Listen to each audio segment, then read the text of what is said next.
두 번째는 이제 코스닥을 좀 말씀드리고 싶습니다. 네, 코스닥이 좀 코스닥 굉장히 볼까요? 다사다난했는데 네네. 1위부터 10위까지가 좀 색깔이 그 종목군이 많이 변했습니다. 네. 1위부터 말씀드리면 셀트리온은 넘어갔죠. 그쵸. 네, 코스피로 갔습니다. 네. 코스피로 가면서 코스피에서도 대장 노릇을 하고 있고요. 네네. 국내를 대표하는 제약바이오, 바이오시밀러 업체 대표 종목으로 좀 군림하고 있고 네. 그 바통을 이어서 셀트리온 헬스케어가 지금 네. 시가총액이 살짝 올라왔는데 그렇네요.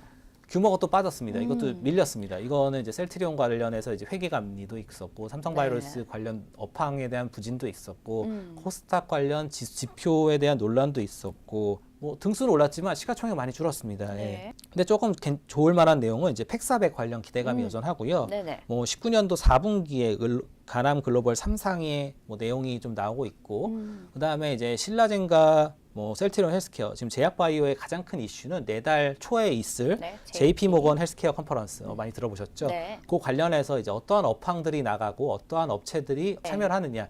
특히 뭐 코스피 같은 경우는 좀 그게 영향이 덜할 수 있지만 코스닥 같은 경우는 그쵸. 금액이 좀 작은 종목들은 이러한 기술 이전 내용에서도 급등락을 반복하기 때문에 이 네, 네. 부분을 한번 주의 깊게 보시면 좋을 것 같고요. 네. 3등은 CJ ENM입니다. CJ ENM이 최근에 7월에 옷쇼핑과 합병을 하면서 이제 홈쇼핑 영역과 이 CJ ENM 같은 이제 오락 엔터 부분으로 분사를 하였죠. 네. 그 엔터 업황에 대한 뭐 기대감이 계속해서 보여진다면 이런 CJ ENM의 업종 탑픽 종목들을 한번 좀 보실 필요가 있고요. 네.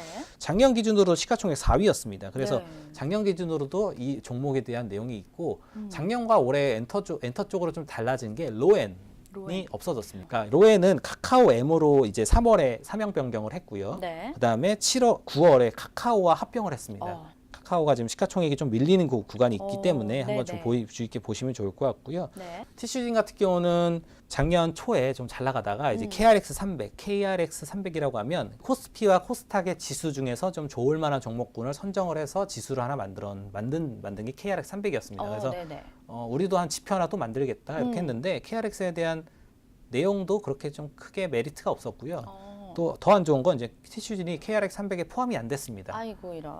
그러면서 이제 시장 대비 낙폭이 좀 과해졌고 네. 그거 이후에 이제 적자 전환 리포트까지 발생이 되면서 이제 그 하락에 이제 불을 뿜었죠. 이제 네, 시작이 그러네요. 계속 밀리다가 국내 기준으로 이제 4위로 많이 껑충 뛰어오른 게 이제 포스코 캠텍입니다. 포스코 캠텍 같은 경우는 음극재 관련 국내 대표 업체로 지금 시장에 주목을 받았지만 네. 최근에 코 ESM이라는 양극재 관련 업황을 인수하면서 좀 시너지가 좀 더 높아질 보이는 거라고 전망하고 있고요. 5위부터 이제 쭉 나머지 종목들은 그냥 보시면 제약바이오입니다. 바이로메드를 네. 말씀을 드리면 바이로메드도 유전자 치료제, 좀 제약바이오 쪽으로 특화되어 있는데 이제 당뇨, 국내 대표 종목군, 특히 제약바이오를 한번 보실 때 좀 중요하다고 보실 게 제약바이오 종목 중에 잘 나가는 종목들은 하나같이 생명과 관련이 깊습니다. 예. 그쵸. 생명을 다뤄야 좀 많이 오르는 네, 네, 네. 경험이 있거든요. 예를 들어 뭐 암이라든지 네. 뭐 당뇨도 좀 생명에 그쵸. 연관돼 있죠. 당뇨라든지 뭐 치매 관련 뭐 네. 그런 업체들이 관련이 돼야 좀 시가총액이 커지기 때문에 요거 관련은 이제 유전자 치료제와 당뇨 쪽으로 좀 특화되어 있는 업체라고 볼 수 있고요. 네. 시가총액 5위, 작년에 9위에서 5위로 많이 뛰어 올랐는데 그래도 시가총액이 좀 많이 빠졌습니다. 네. 예, 작년 기준에 조금 오르긴 했는데 아직도 그 믿음직스럽지 못하는 모습을 볼 수 있고요. 네네.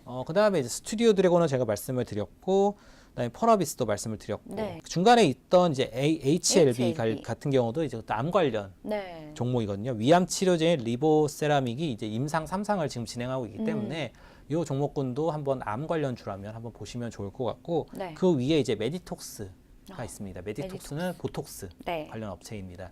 그 보톡스라는 산업군 자체가 그나마 제약바이오에서 수익성을 담보해주는 업황이기 그쵸. 때문에 휴젤과 메디톡스에 대한 인기가 굉장히 높았었는데 네. 최근에 제약바이오가 밀리니까 이 종목도 손쓸 새 없이 좀 밀린 경우가 있었습니다. 또한 네네. 이 종목군 같은 경우는 시가총액이 좀 큰 것도 있지만 호가가 얇고 종목군에 대한 금액 자체가 높기 때문에 네. 뭐 아나운서님이 좀 종목을 많이 갖고 계시다면 한번 던지면 시가총액 대비 확 밀리는 경우가 있거든요. 그래서 그런 것 때문에 이제 호가창으로 좀 안 좋은 좀 내용이 좀 많지 않았나 네네네. 이렇게 좀 보여지고 있고요. 이렇게 코스닥과 코스피를 한번 쭉 살펴보면 시가총액의 변동에서 이제 산업군에 대한 그 방향성을 좀 보실 수 있을 겁니다. 여기 계신 이영재 전문가 좀 싫어했지만 저는 계속해서 보고 있는 게 네. 제약바이오, 그러니까 국내 증시를 어떻게 보면 위험을 돈을 주고 사서 수익을 보는 하이리스크 하이리턴이라고 볼 때 그쵸. 제약바이오와 건설주에 대한 기대감을 계속해서 갖고 계시는 게 좀 필요할 것 같고요. 네네.